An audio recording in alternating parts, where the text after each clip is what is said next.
It's time to have an honest conversation about the current Buckeyes quarterback situation and our surprise pick as to who we think the starter should be. Plus, Caitlin goes number one. Locked on Big Ten starts right now.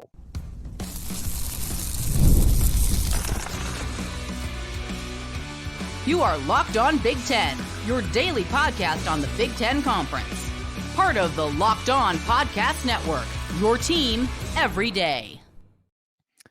Welcome to Locked On Big Ten. I'm Craig Sheeman, coming up on 40 years as a sports talk show host and play-by-play announcer. Thank you for making us your first listen each and every day. We're free and available wherever you get your podcasts and on YouTube, part of the Locked On Podcast Network, your team every day. Today's episode is brought to you by FanDuel. Make every moment more. Right now, new customers get $150 in bonus bets guaranteed. That's $150, win or lose. Visit FanDuel.com/locked on to get started. All right, we are going to have that honest conversation about the Buckeyes quarterback room. Plus, Caitlin Clark's pro career is officially underway, the number one pick in the draft, and we'll have our Tuesday tweet. So let's get to it here.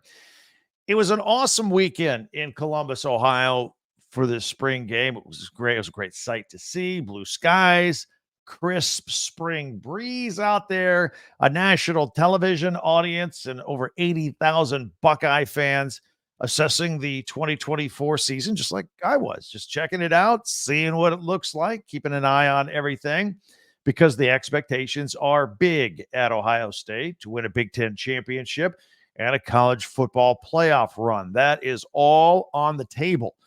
Anything less will be a disappointment to all Buckeyes fans. And it's just the reality of the situation there. No doubt this team is loaded. But I think, like last year, this team will go as far as their quarterback will take them, or quarterbacks will take them. And after this weekend, Ryan Day's not ready to name a starter, nor should he be. It just means one of two things: that nobody really jumped ahead so far during spring practice in the spring game and took the lead, or Ryan Day wants to maintain a serious competition at this position until late August. Both can be true. And in this case, I think both are true. So no need to panic there. Now, offensive coordinator Chip Kelly, he likes to see these things play out. He says they play out naturally. It's almost like the decision makes itself as to who the starting quarterback will be most years with most teams. By and large, I agree with that assessment, except last year in Columbus, long before Kelly even got there. That quarterback situation that you and I talked about and we watched all summer, and how it evolved at the beginning of the season, it didn't play itself out as smoothly as everyone hoped. Kyle McCord and Devin Brown battled back and forth for the starting job into the second week of the season, really. And, you would hear reports and check out summer camp, and one day Devin Brown would be making a couple spectacular throws. The next day was Kyle McCord, and back and forth. Back. We always thought ultimately it would be Kyle McCord. But frankly, I think there was a point that Ryan Day just had to pick somebody and move forward. And as you know, the end of that story, Kyle McCord is no longer there. In fact, Kyle McCord said, just a little sidebar here, as you know, he's at Syracuse now, in an interview that he was told he's gone. Said, no, we're going a different direction. You're not welcome back or coming back. That's what Kyle McCord says. So he looked around and he really didn't have a plan, didn't know where he was going to go. He ended up at Syracuse. By the way, they got an easy schedule at Syracuse. Kyle McCord could rack up a lot of wins over there. But anyway, we'll talk about that some other time. Let's take a look at the 5 scholarship players that are on the roster right now at Ohio State. And all 5 played Saturday in the spring game. First of all, of the 5, as of now, it seems like a 3-man race. Would you agree with me there? Kansas State transfer Will Howard coming in, Buckeye veteran Devin Brown, and 5-star freshman and Alabama flip Julian Sayin. First of all, let's start with Howard. He's not very accurate. He's not. This isn't a criticism as much as it is an observation, but you can look back at any number of Locked On Big Ten podcasts right here where you and I discussed this very thing since the minute he arrived on campus. The one thing about him is that he's not an accurate passer. He wasn't at Kansas State. He's got a 4-year body of work to prove me right on that. His best year was last year when he completed 61% of his passes. That's pretty low in today's day and age.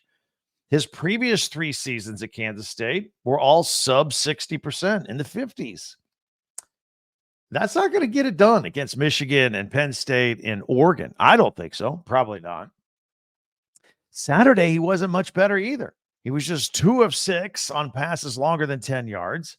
And look, Ryan Day says, everybody relax. Look, we got to take some time here. He still needs time to get his timing down on this offense. No need to panic right now with him. Now, we've said time and time again that Howard's strength is his experience. He started way more games than anybody else on that roster. And he can be a powerful runner, especially in goal line situations. So that's kind of his game. Run a little bit, trying to hit a pass here and there. And is that enough really for Ohio State at any year, let alone a year like this, that they have such lofty expectations? Devin Brown, not the world's greatest passer either. Only threw 7 times on Saturday. But he may have been the best guy on the field on Saturday. He completed all of his passes on one particular scoring drive for 50 yards and capped it off with a touchdown pass. All right. Now we're cooking with gas. Something's happening here. He was the only quarterback to connect on a pass of more than 20 yards all day. Happened to be a 25-yarder. He looked the most comfortable, and clearly he has the most experience playing there. And it looked like it. At least he has the most experience playing in a Buckeye uniform of anybody there. Finally, with some of the other guys, look, I'm just as curious about the development of the Buckeye 5-star incoming quarterbacks, Aaron Nolan, but it seems like Julian Sayin, the other 5-star who came in from Tuscaloosa, he seems to be ahead of him at this point. Keep in mind, both are early enrollees and would normally be getting ready for final exams, prom, and graduation in high school right now. So they've jumped in a semester early. So don't expect too much from them early on. It'll come. So forgive them if they look really young and experienced, because they're young and inexperienced. Sayin is a pretty fast learner, according to the staff, and on Saturday completed 2 of 6 passes and threw an interception. Aaron Nolan didn't step onto the field until the second half on Saturday. He threw an interception on the day's final play. He does show a little bit of athletic wiggle, though. I think in the long run of the guys that are currently there, I think maybe that's the one you keep an eye on. But I'm going to be looking forward to his development. Maybe we don't see anything out of him for another year. I'm not sure yet how they're going to handle this situation with the 2 young guys. Then there's Lincoln Kienholz, who saw action in the Cotton Bowl, rumored to be the odd man out, might even be on his way to the transfer portal any minute now. He completed more passes to the defense with 2 interceptions. Otherwise, he was just 1 of 6 on the day. Wasn't real spectacular. So let's have that honest part of that conversation here. Okay, you Buckeye fans, maybe these are the things you don't want to say out loud. But if the season started tomorrow, and it doesn't, you got till August 31st against Akron, I think Devin Brown is the starter. That would be the surprise coming out of the spring. I think Devin Brown is the starter. And I'm not sure that's the best situation for the Buckeyes. I think he has a ceiling as far as how high he can go regarding what they want to accomplish this year, at least right now. What will probably happen, probably going to be a lot of deja vu from last summer. I think that Devin Brown will push Will Howard right up until August. I think Howard will probably be the first starter of the season based on his experience. Brown will also get to play in that Akron game early on. Again, a deja vu situation from last year with McCord and Brown. Just now it's Howard and Brown. So that's what I think is going to happen.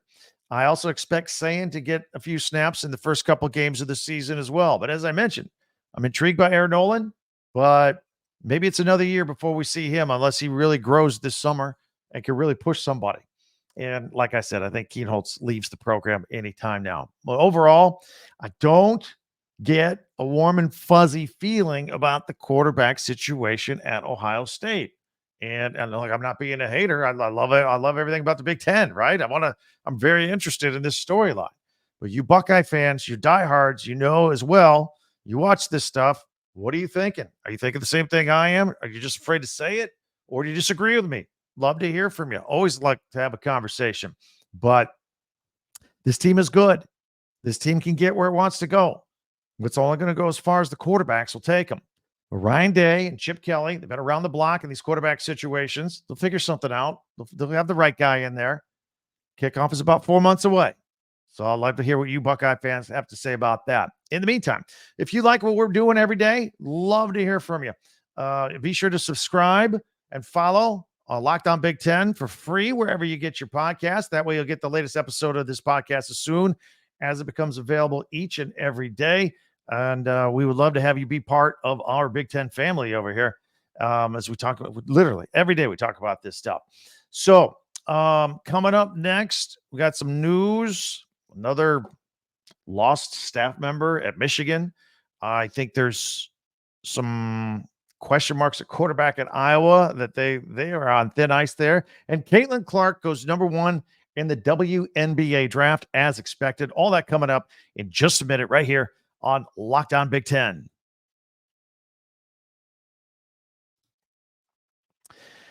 You know, it's playoff time in the NBA. It's here. It's tonight. NHL's coming. Baseball is already rolling. And FanDuel is your place to bet on every single game. Right now, new customers get $150 in bonus bets guaranteed. That's $150, win or lose. Bet on everything. You do slap shots, slam dunks, home runs. It's all on an app. It's very safe, secure, very easy to use. And all your friends are doing it. All your coworkers are doing it. Jump on it, man. What are you waiting for? Visit FanDuel.com/lockedon to make your first bet an automatic win. That's FanDuel, America's #1 sports book. Tonight, playing games in the NBA. I like the Lakers over the Pelicans. I like the Warriors over the Kings. Check out FanDuel, America's #1 sports book. And I'm told by people that I'm a little bit competitive. Sure, I'm competitive right here. I want this Locked On podcast, Locked On Big Ten podcast, to be the best in the world. Absolutely. So, yeah, I'm a little competitive. Talk about something that's competitive, like Big Ten action, and a podcast is competitive. My competitive side is a big fan of Monopoly Go. I'm sure you've heard of it by now. It's been downloaded over 150 million times. It's a great twist on the Monopoly game that you're familiar with. But you can play not just one person, but hundreds of people go against you on Monopoly boards in crazy locations, building up amazing cities that bring you big money. Best part is messing with your friends a little bit, competing with your friends. Like, you could charge them huge prices for iconic properties, just like in the classic Monopoly. But now you can also rob their vaults and riches for yourself. It's like an Ocean's 11 movie. The leaderboards. They show you who the biggest Monopoly tycoon is. Watch your name go to the top of that. So you can team up with friends and people all around the world in time tournaments and earn huge rewards. So get in the game and join your friends. Download Monopoly Go now, free on the App Store or Google Play. Once again, that is Monopoly Go. Check it out at the App Store or on Google Play.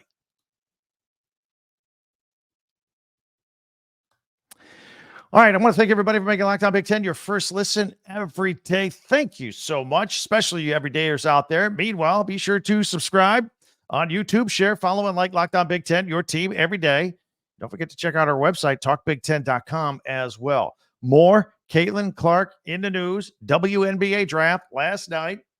From the Iowa Hawkeyes now to the Indiana Fever. What a huge weekend she had out there in New York. She was on Saturday Night Live. She brought her teammates out there with her. And then Monday night, the Indiana Fever made her the #1 pick in the WNBA draft. Fever road games are selling out all over the league already. This was even before she was officially picked. Many games will be on national TV more than ever. She's taken her success and the interest in her at Iowa at the Big Ten and taking it on to the WNBA. By the way, she wasn't the only Big Ten lady to make it. Ohio State's J.C. Sheldon. She went number 5 to the Dallas Wings, so congratulations to her as well. Speaking of Iowa, a moment ago, we mentioned that Deacon Hill, we talked about him yesterday in yesterday's Locked On Big Ten podcast. As you know, for the second spring in a row, starting quarterback Cade McNamara he's not been very involved in spring football because he's been hurt. However, he is expected to be 100% in time for the fall. But what about until then? We should point out that if you listen to recent player interviews or us talking about them as well, the team actually says it's very excited about the offense this year. Of course, the offense was much maligned last year. And despite that, the team still won 10 games and made it to the Big Ten championship game. Receiver Caleb Brown went so far as to say the offense is a wide receiver friendly offense. Never heard that about Iowa before. In fact, there were times I wondered if they had forgotten that they had wide receivers on the team. They didn't use them very much. So anyway, if this is true, that'd be great. And it would be very cool. New offensive coordinator Tim Lester replacing Brian Ferentz. You all know the story. So we'll see how different things look or how same the offense looks. But the quarterbacks, for better or for worse, will be the same as last year. And we all know what Lester has to work with. And it might be a little concerning, right? Like Cade McNamara, can he stay healthy? He's had 3 injuries and 2 surgeries in a year and a half. Now, you could say he's injury prone. He has been since he's been with Iowa, although the first injury they inherited because he had an injury and had a little surgery right when he came to Iowa. That was from his days at Michigan. But I never thought of him as injury prone when he was at Michigan, when he was running the show before J.J. McCarthy took over. Thought he was relatively healthy. But it's a lot of injuries. And Deacon Hill, he didn't play much at Wisconsin. He comes over to Iowa, and then he's thrust into the starting lineup for 9 games last year because Cade McNamara is gone. And, I mean, let's look at his numbers. 5 touchdowns and 8 interceptions. Not great. He's the guy getting most of the snaps here in the spring. There's Marco Lainez, who got some late Citrus Bowl playing time, but that's about it. Iowa's offense averaged less than 120 yards throughout the season passing per game. It's one of the worst in college football. And yet they won 10 games. It's unbelievable. So then they go into spring with 0 portal guys. That's what it really is, the head scratcher. They really didn't upgrade with some experienced guys. You got to wait a couple years for the young recruits, but they did have Caden Proctor, who was from Iowa but played at Alabama, decided to come to Iowa, went on spring break with his Alabama buddies, decided to go back to Alabama. That was the one guy, and it would have been a great get. But it seems to me Kirk Ferentz should have been more active in the portal this spring, looking for offensive weapons. And, it's not like they've shied away from it in the past. Got Cade McNamara, Eric Hall, just to name a couple. They've gone to the portal before.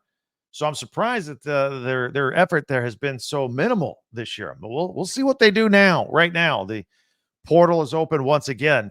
And we'll see if they get some added talent, some added receiver help, maybe depth at quarterback, something that would make Iowa fans feel a little more comfortable. Also, here is an interesting fact that is underreported regarding Michigan. Michigan Director of Player Personnel Tom Gamble is leaving Sherrone Moore in Michigan. This is big.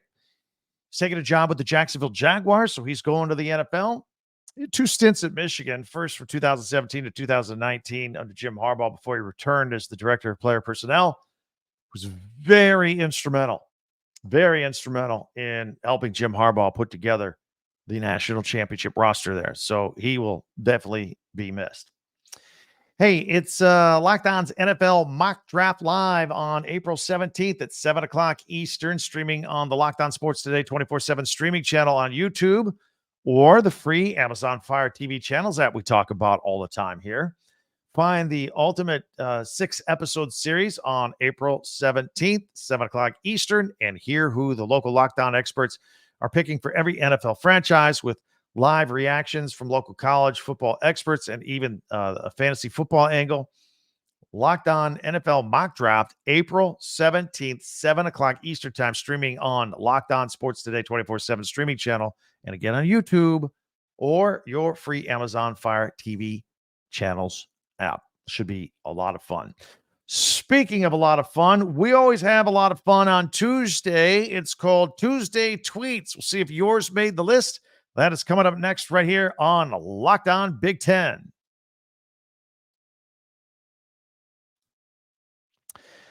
I want to tell you about LinkedIn Jobs. If you have a small business, a small office, or you're just in charge of hiring people, you need to find the best quality professionals that are right for the role in the office. And that's why I have to check out LinkedIn Jobs. LinkedIn Jobs has the tools to help you find the right professionals for your team faster and for free. It's not just a job board. LinkedIn helps you hire professionals you can't find anywhere else. 86% of small businesses get a qualified candidate within 24 hours. Hire professionals like a professional on LinkedIn. LinkedIn knows that small businesses, you're wearing a lot of hats around the office, a lot of jobs, a lot of things to do. You might not have the time or the resources to hire the right people, but LinkedIn is constantly finding ways to make the process easier. They even just launched a feature that helps you write job descriptions. Nobody likes writing, right? Most people don't anyway.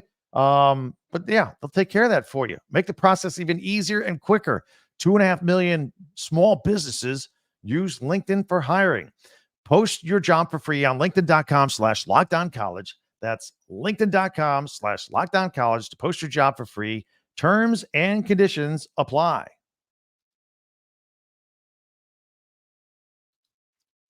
All right, I'm going to put this up here on the screen. We always like to do our Tuesday tweets. So if you're on audio only, fine, no problem. We will describe them all in detail and we'll have a lot of fun because that's what we do. We'll put that up here on full screen. And we will start it off with at Ohio State football. Why not? It's a great long crowd shot of an almost full horseshoe here for Saturday. A whole lot of Buckeyes, it says. The actual attendance was 80,012 people. Hashtag go Bucks. That's amazing. Spring football. The schools that do it up big like that. That's a lot of fun. Here is a picture of the actual score, 34-33. It says, see you all in the fall. Buckeye Nation from at Ohio State football. Also, another shot of the stadium with the graphic 80,012 put in there. Thank you, Buckeye Nation, for showing up for the spring game. That is at Ohio State football. 80,000 at the Scarlet and Gray game. That's awesome. Here, more Ohio State love. This is a picture of Tiger Woods shaking hands after finishing a round with Neil Shipley from Ohio State. He was the high amateur at Augusta at the Masters this weekend. And he got to play around with Tiger Woods. He was paired with him. Hashtag the Masters. That's from at Golf Digest with this picture. That's phenomenal. What a thrill that must have been for that kid. Meanwhile, back to the spring game from Saturday from Ohio State. This is at NWO Buck. Urban Meyer says these are the 8 college football teams capable of winning a championship this year. They put this on the screen during the broadcast on Fox. We've got a 12-team playoff. Urban didn't think he can even come up with 10 that he thought had a legitimate chance. So he put up 8. I think that's an interesting comment right then and there because I have long argued I don't think we have 12 teams that legitimately can win a national championship. That's why I'm against expansion. I actually like it at 4, but I'll go by the wayside there. He's got Texas, Oregon, Alabama, Ohio State, also Utah, Georgia, Michigan, and Ole Miss on his list of teams that can win a national championship. I don't think that's a crazy list at all. Here is from at WNBA, a little change of scenery for at Caitlin Clark 22. Here she is. I think it says when Iowa meets New York City. It is her on top of a skyscraper. This might be the Empire State Building. I don't think that is it's a tall building in New York looking down at all the giant buildings below her and the huge skyline over there. Very cool picture. So yeah, New York City ready for Caitlin Clark in the WNBA draft last night. She made good use of her time in New York on Saturday. She was on Saturday Night Live. Here is a picture of her from at Jack Leto. There's famous, and then there's famous quotations. This is not a drill. Caitlin Clark is on Saturday Night Live. Here she is with Michael Che with Weekend Update, making fun of him because he was making fun of women's sports. There you go. Here's another shot of her there. This is from at Big Ten Women's Basketball. Caitlin Clark delivering laughs. And the quote where she thanked all the great players that went before her, like Cheryl Swoops, Lisa Leslie, and Cynthia Cooper, Dawn Staley, and her basketball hero, Maya Moore. These are the women who kicked down the door so I could walk inside, said Caitlin Clark. Here she is on the stage of Saturday Night Live with some of her teammates that she brought with her. This is from at Yahoo Sports. So that was very cool as well. Let's see what else we have here. And, well, we spent a lot of time today talking about Ohio State and their spring game and the quarterback situation. And here is at University of Michigan football, not to be left out. Their spring game is Saturday coming up, the maize and blue game. So it's a picture of a few of their players gathered together with the logo on Fox. Spring game, Saturday, big house, be there. Hashtag go blue. Certainly they'll try and top the 80,012 that Ohio State put out there, right? Big house holds 100. Here is one from at Husker Talk. This is their awesome shooter for the basketball team, Casey Tominaga. Great three-point shooter. Guess he got engaged. Nice little flowery trees in the background in a meadow. Congratulations to him. Got engaged and put that picture out there as well. Life after basketball. So that's a look at our Tuesday tweets. Hope you enjoy that. You can follow us at Twitter or X at Talk Big Ten. You put something on there, you follow me, it's good. We'll put it on here on the podcast. So check that out. Be glad to have you with all that. All right. Again, many ways for you to reach us and be part of this podcast. One of them we just mentioned, of course, is with Twitter to Talk Big Ten. Don't forget our website, talkbig1010.com, and hit us up with the comments on YouTube as well. Be sure to subscribe and follow this podcast right now on your favorite podcast app, and you'll get the latest episode of Locked On Big Ten as soon as it becomes available each and every day. Afterward, check out another episode of Locked On Big Ten. You can find it on our website, by the way, chronologically or group by school, talkbig1010.com. They're all right there. So I invite you to watch another episode right after this one, and also invite you to check out our friends on our 24/7 streaming channel on YouTube from Locked On called Locked On Sports Today. It's there. All right. So more spring football, an eye out for the transfer portal with everything that's going on in college football. Both portals are open right now, basketball and football. So we will keep an eye on that, and we will let you know what you have to know. In the meantime, tell your friends about us, especially if you know some Big Ten alum. They'll be very interested in this podcast. Word of mouth is great for this. We're growing each and every day. Thanks to you guys who are with us every day, you everydayers out there. Let's spread the word, get more people here checking us out here on Locked On. So we got you covered. And I can't wait till we meet again today. Thanks for visiting us here today. I'm Craig Sheeman for Locked On Big Ten.